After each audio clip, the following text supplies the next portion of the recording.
दोस्तों हम हर हफ्ते न्यू वीडियो अपलोड करते हैं। अगर आपको हमारी वीडियो पसंद आती है तो हमारे चैनल स्कैरी नाइट को सब्सक्राइब करें और बेल नोटिफिकेशन को ऑन करना ना भूलें। Thank you.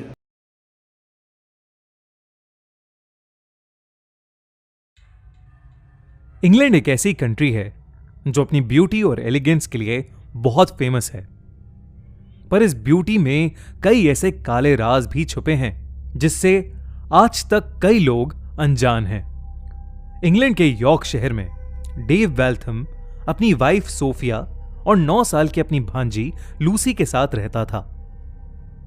लूसी के पेरेंट्स की डेथ के बाद डेव और सोफिया ही उसे अपने घर पर ले आए थे और उसकी देखभाल करने लगे। वो उसे बहुत प्यार करते थे, पर लूसी के ज्यादा दोस्त नहीं थे और पेरेंट्स को इतनी यंग एज में खो देने की वजह से वो बहुत दुखी रहती थी। उसको खुश करने के लिए डेव और सोफिया ने लूसी के बर्थडे पर उसे एक डॉल गिफ्ट करी जिसका नाम था सबरीना।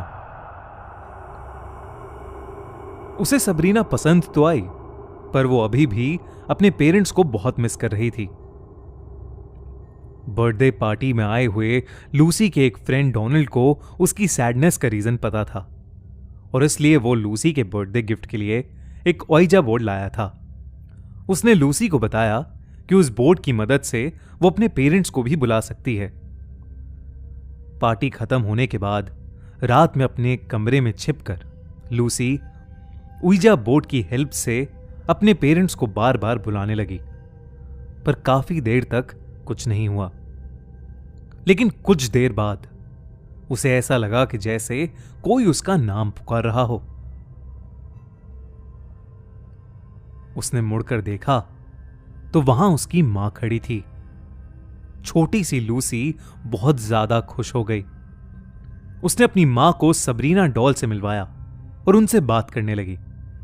तभी उसे आवाज आई कि उसके अंकल डेव उसके रूम की तरफ आ रहे हैं। डेव के डर से उसने अपनी मां को वहां से जाने के लिए कहा और बोला कि वो कल फिर से उससे मिलने आए। अगले दिन जैसे ही रात हुई, लूसी ने ओइजा बोर्ड खोल लिया। कुछ देर बाद उसे लगा कि जैसे उसकी मां आ गई है। उसने ओइजा बोर्ड से अपना हाथ हटाया और पूरे कमरे में उन्हें ढूंढने लगी, मगर वो कहीं दिख नहीं रही थीं। तभी अचानक से लूसी को ऐसा लगा कि जैसे किसी ने उसका पैर पकड़ लिया है और कोई उसे खींच रहा हो। लूसी डर के मारे चिल्लाने लगी। उसे खींचते हुए कोई चीज बेड के नीचे ले गई।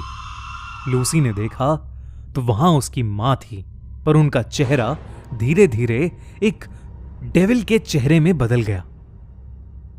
लूसी ने डर के मारे अपनी आंखें बंद कर लीं और जोर से चिल्लाने लगी। जैसे ही उसने फिर से आंखें खोली, वहां कोई था ही नहीं, बस बेड के नीचे सबरीना डॉल पड़ी थी। तभी उसकी चीख सुनकर उसके अंकल और आंट उसके रूम में आ गए। उन्होंने देखा कि वहां ओइजा बोर्ड पड़ा था। डेव ये देखकर बहुत घबरा गया और इससे पहले लूसी बोर्ड को ठीक से बंद करती, उसने उसे उठाकर खिड़की से बाहर फेंक दिया और खिड़की बंद कर दी। डेव अजीब तरीके से कांपने लगा, मानो उसे कुछ याद आ गया हो। उसने जल्दी से अपने एक दोस्त, जो कि एक पैरानॉर्मल एक्सपर्ट भी था, उसे कॉल किया। वो फोन पर अपने दोस्त से बात ही कर रहा था कि अचानक खिड़की पर टकटक हुई। डेव, सोफिया और लूसी ने देखा तो वही ओइजा बोर्ड अपने आप खिड़की के अंदर घुसने की कोशिश कर रहा था। इसके बाद जो हुआ उसे देखकर वो तीनों नम हो गए।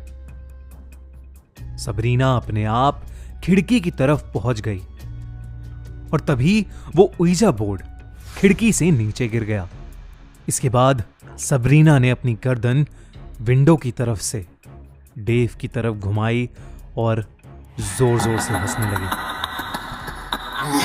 हंसते हंसते सबरीना उठी और लूसी की तरफ भागी। सोफिया और डेव लूसी को उठाकर रूम से भागे और नीचे आ गए। उन्हें कुछ समझ नहीं आ रहा था कि उस बेजान डॉल में जान कैसे आ गई। उन्होंने देखा कि सबरीना उल्टी होकर धीरे धीरे स्टेयर्स से नीचे आ रही थी। वो जाकर किचन के एक कोने में छुप गए।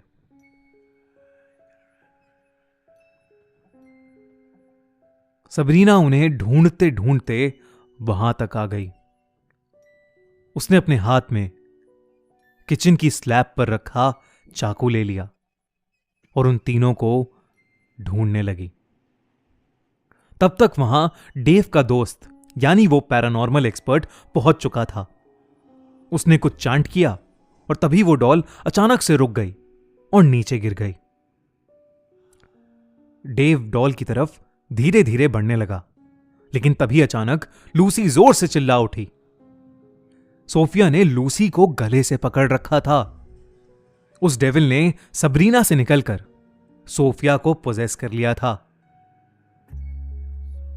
डेव का दोस्त लूसी को बचाने के लिए उसकी तरफ भागा, लेकिन सोफिया ने उसको बहुत तेज धक्का दिया और लूसी को घसीटकर डेव के पास ले आई। सोफिया का चेहरा धीरे धीरे नीला पड़ने लगा, मानो वो डेविल अपने असली रूप में आ रहा था।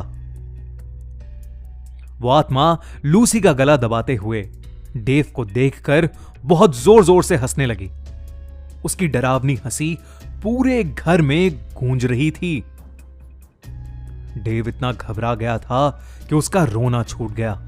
वो उस डेविल से लूसी और सोफिया को छोड़ने की भीख मांगने लगा। तभी वो पैरानॉर्मल एक्सपर्ट उठा और उसने सोफिया के माथे पर एक पाउडर लगाया, जिससे वो बेहोश हो गई।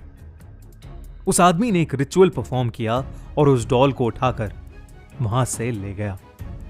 अगली सुबह जब सोफिया को होश आया, तब डेव ने उसे पूरी बात बताई। कुछ दिन तक सब नॉर्मल था, पर थोड़े दिनों के बाद ही डेव को पागलपन के दौरे पड़ने लगे। उसे वो सबरीना डॉल घर के हर कोने में दिखती और उसे देखकर हंसती रहती। डेव पूरी तरह पागल हो गया था और उसने एक दिन खुद को फांसी लगाकर मार डाला। इस इंसिडेंट के बाद सोफी लूसी को लेकर अपनी आंट के पास हमेशा हमेशा के लिए लंदन शिफ्ट हो गई। अगर आपको हमारी स्टोरी अच्छी लगी